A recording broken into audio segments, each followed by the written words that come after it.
जैसा कि आपको मालूम है कि 3 तारीख को सुबह एक शिक्षिका थी शिवानी वर्मा, जो स्कूल के लिए अपने जा रही थी फारबिसगंज से कन्हेली के लिए, तो उनको खाबदा के पास गोली मार के गया था, अपराधी कर्मियों द्वारा हत्या कर दी गई थी।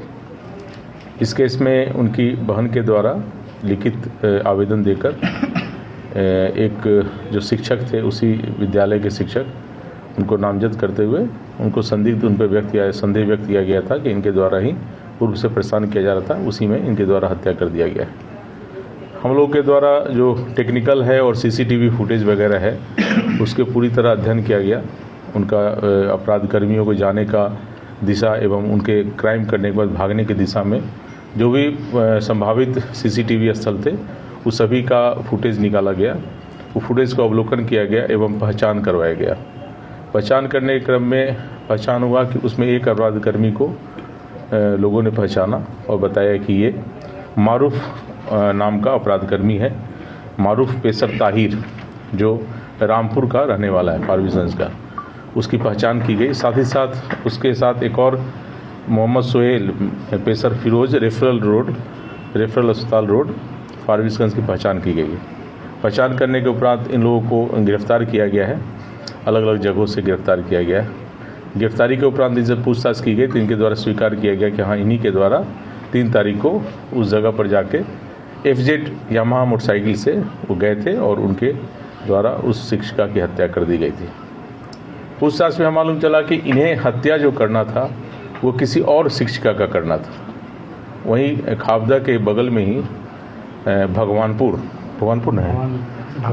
भवानीपुर प्राथमिक विद्यालय है, उसमें एक शिक्षिका पढ़ाती है, जिनका अवैध संबंध या कहिए कि दोस्ती फारबिसगंज में ही फारबिसगंज के रहने वाले अपना इलेक्ट्रॉनिक्स है, जनता इलेक्ट्रॉनिक्स का मालिक है, उसके साथ था। उसी की पत्नी के द्वारा ये राजा नाम के अपराधी है, जो रामपुर का रहने वाला है, उसको सुपारी दी गई थी 2 लाख का कि हमारे पति को वो बातचीत दोस्ती रखती है, उसे रास्ते से हटाने के लिए। वो भी संजोगवश वो शिक्षिका भी उसी रूट से जाती है और स्कूटी से ही जाती है, तो उसी का लोकेशन ये लोग दिया गया था इसको मारने के लिए। और उसी मारने के कारण उसी का पीछा करते हुए ये लोग पहले से क्रिमिनल जो दोनों था, ताहिर और सोहेल और मारूफ दोनों पहले से वहाँ इंतज़ार कर रहा था।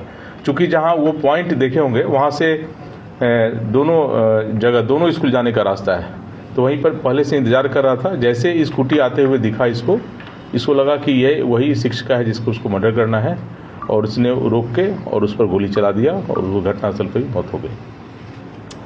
इसमें दोनों शूटर जो हमारे थे उनको गिरफ्तारी की गई है। उनके स्वीकारोक्ति बयान के आधार पर घटना में जो प्रयोग किया गया था देसी कट्टा, उसकी बरामदगी की गई है। साथ ही साथ घटना में जितने भी मोबाइल यूज़ किए गए थे वो सारा बरामद किया गया है। घटना में जो मोटरसाइकिल यूज़ किया गया था FZ यामाहा, वह भी रामपुर से बरामद कर लिया गया है। और वो जो FZ था वो भी किसी अन्य व्यक्ति का था, जो वहीं एक निजी अस्पताल में काम करता है, उसका मोटरसाइकिल था जिसे मांग के ले गया था ये क्राइम करने के लिए।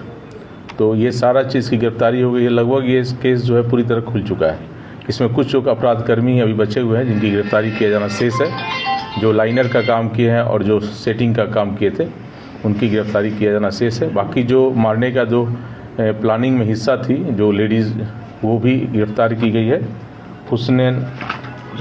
हुस्न आरा पति मोहम्मद साकिर, उसकी भी गिरफ्तारी की गई है और इन तीनों को जेल भेजा जा रहा है।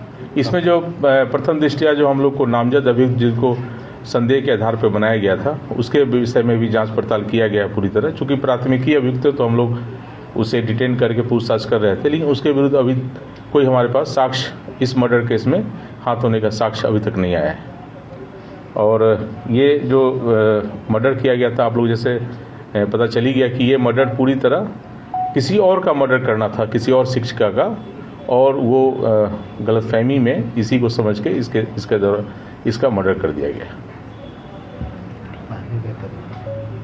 इसमें जो 3 गिरफ्तारी हुई है, इसमें जो एक अपराध कर्मी है जो वो वहाँ का जो स्थानीय आपके यहाँ का कोई मुखिया है, वो भी पहले से अपराधी चरित्र का व्यक्ति रहा है, उसी का भतीजा है वो। उसको जैसा अभी हमको मालूम चला अनुसंधान में कि उसको पनाह देने का काम वो कर रहा है। तो ऐसे लोगों पर भी कार्रवाई की जाएगी जो भी अपराध कर्मी को पनाह देंगे और अपराध को छिपाने का प्रयास करेंगे, अपराधी कर्मियों को संरक्षण देंगे, उनके विरुद्ध भी कार्रवाई की जाएगी। मुखिया का नाम से बताइए। रामपुर कौन है? दक्षिण, रामपुर दक्षिण का मुखिया है, उसी का भतीजा है ये। और मुखिया प्रतिनिधि है। हाँ, मुखिया प्रतिनिधि है, तो उसके विरुद्ध भी हम लोग जांच कर रहे हैं।